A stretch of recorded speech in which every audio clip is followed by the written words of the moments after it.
want to put yourself in the skin of that animal.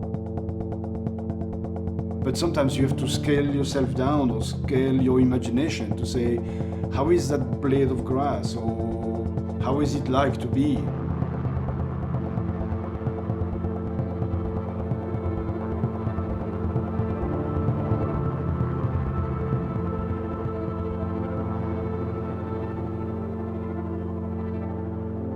So I'm Daniel Robert, I'm a professor here at the University of Bristol, and I'm interested in knowing how insects in general, or even spiders, see their world.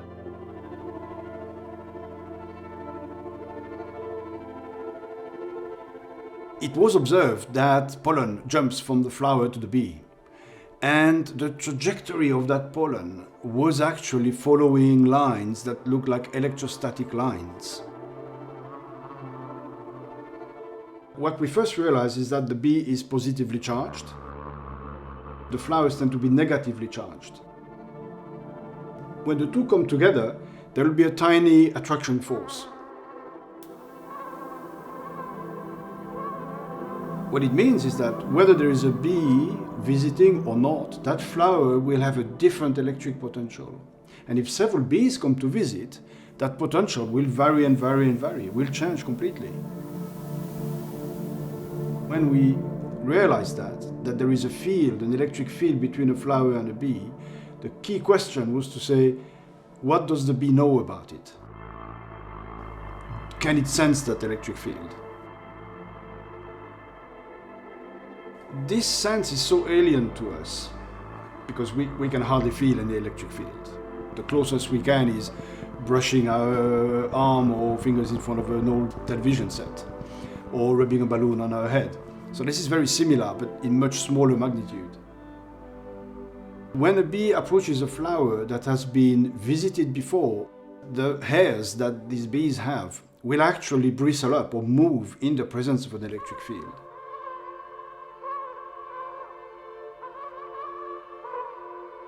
So they can actually discriminate between a flower that is electrically neutral, if you want, versus one that has been visited. So it is in the interest of both bee and flower to be honest about that communication. I'm ready to be pollinated, I'm ready to provide you with nectar, or come back a little bit later, wait until I replenish my nectar. The problem is that we cannot be sure that this is the only thing they are doing. So they may have other senses that we don't know of yet.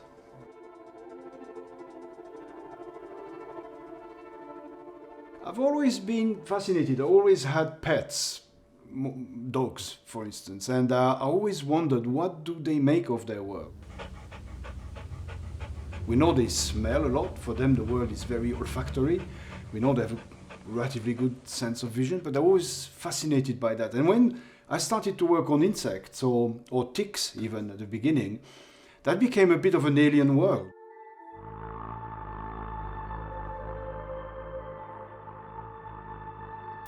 We're trying to understand how is it to be in their skin.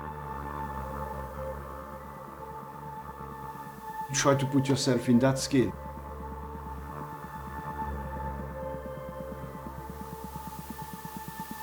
I will never be a bumblebee. It helps to try to imagine. What is that flower looking like for them?